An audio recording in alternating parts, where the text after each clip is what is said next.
Hi, everyone. I'm Christian Tai Udovicic, a postdoc at the University of Hawaii.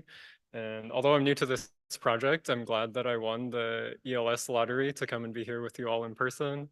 And I will tell you about our instrument, which is in development right now. So to distinguish this is not manifested yet, although we'd love to have it manifested to go to the moon.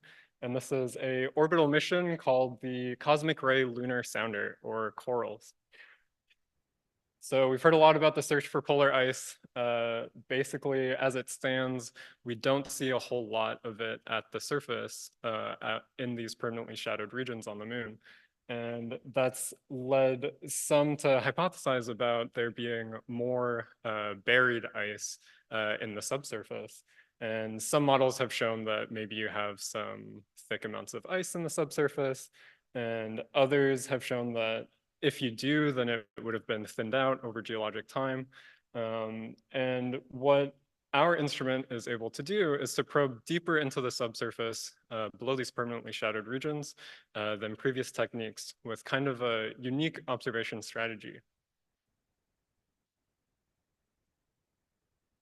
So thinking about how to get at information in the subsurface, we think about using radar. And when we think about radar, usually we're thinking active. So we're sending out a radio frequency and then receiving it at an antenna, either on a spacecraft or at the surface on a ground penetrating radar kind of assembly, which we've heard about both today already. The problem is we haven't seen anything definitive about ice with orbital radar so far at the moon. And it could be that if there are layers of ice buried, that they're too thin to see at the powers and frequencies that we've employed so far from orbit.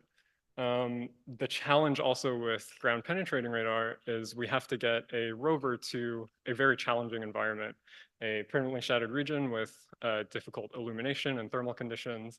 And then we get one look at one spot on the moon. So is there another way to sort of prospect for ice more broadly? I hope so, or else this would be a boring talk.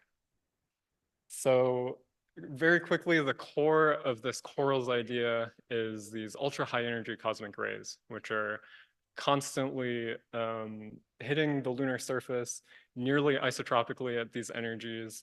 And as they come into the surface, they let off a radio frequency pulse, which is coherent and linearly polarized. It's through the Ascarian effect.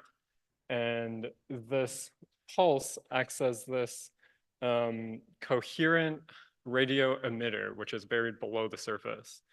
And if we see how this develops over the course of an ultra high energy cosmic ray coming into the surface, it creates a particle cascade, which lets off a bunch of radio frequencies that emit in all directions, and some of it which goes directly to the surface, and some of it which will propagate further into the subsurface and maybe bounce off any layers that we have below the surface.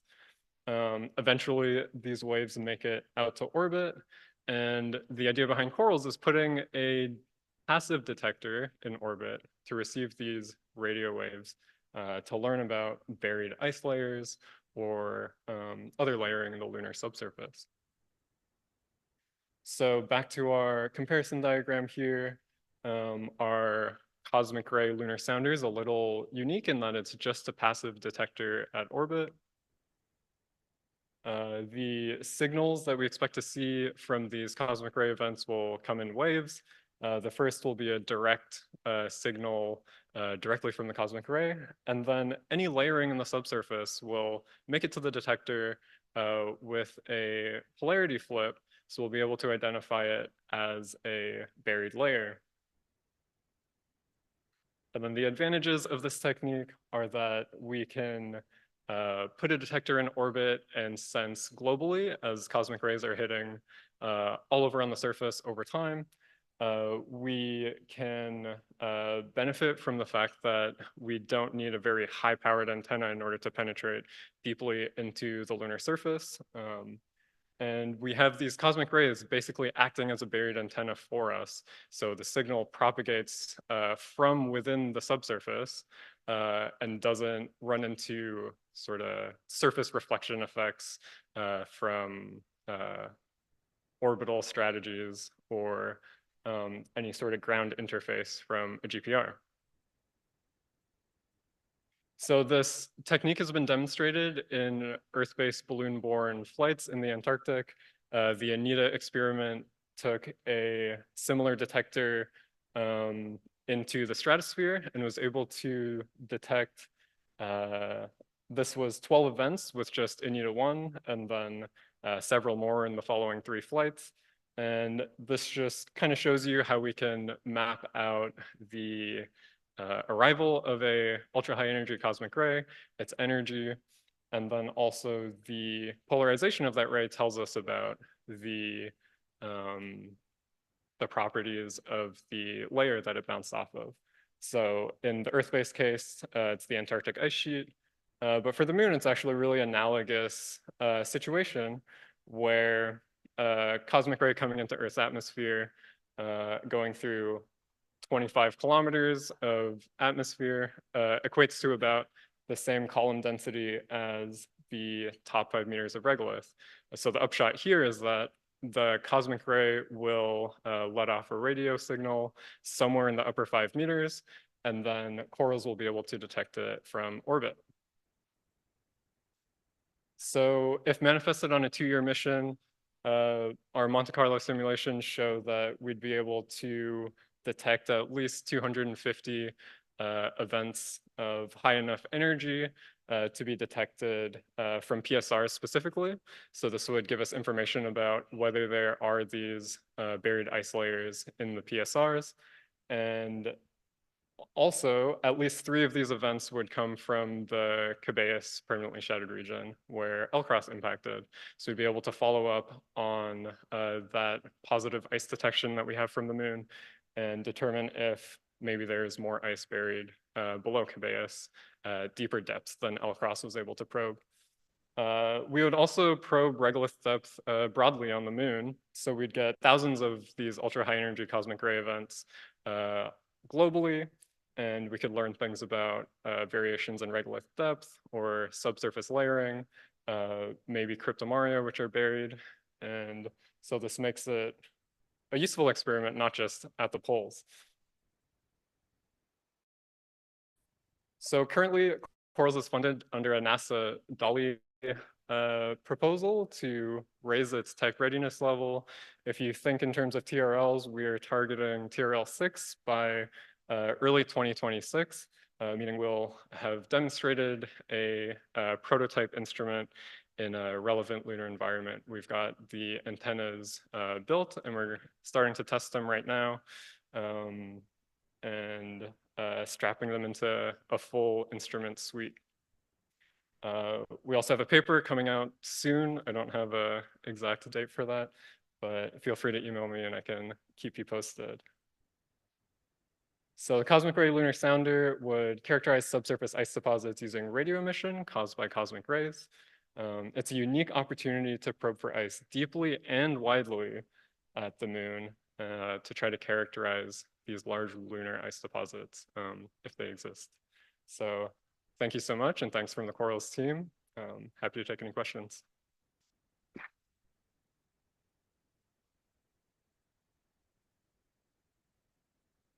Thank you, Christian. We have plenty of time, so please, questions. I see one there. Okay. Thank you. Thank you for this interesting talk. I was very interested about how you model the propagation of radio waves through the lunar regolith layers. What assumptions are going in there? We might be able to talk about this later, but maybe you have a quick answer as well.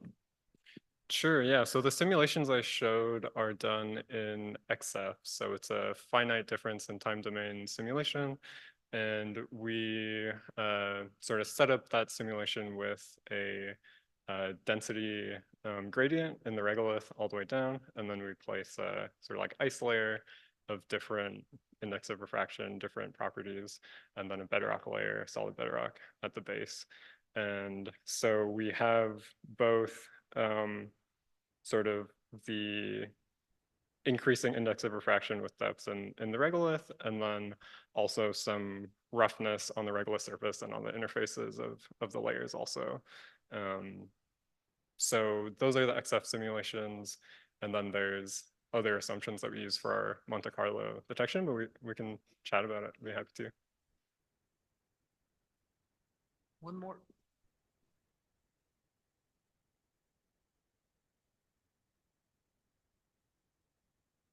It's a really interesting technique. I was just curious what concentrations of ice you might be sensitive to.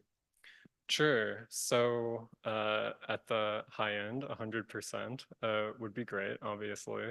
But we can also get a useful, what the engineers like to call a Fresnel zone or Fresnel lens for concentrations down to, I think we've modeled down to like 5 to 10%, depending on the thickness. So it's a little bit of a trade-off between the thickness and the purity of the ice layer, where if it's thick enough, a small amount of ice will cause enough of a change in index of refraction to get that reflection above our noise level. And we benefit a lot from sort of the uniqueness of these cosmic rays causing a really coherent, linearly polarized signal. So it's easier for us to pick that out of just random noise in the background. Thanks. Maybe one more question I have for you, Kristen. You mentioned the idea that you could document something about the cryptomare. Could you be a bit more specific about this? What kind of, could you detect several horizons at depth, or what kind of contrast do you need to see something? Yeah, that's a great question. To be honest, we're just starting to adapt our Monte Carlo simulations to see what kind of statistics we could get in the cryptomare regions. We would get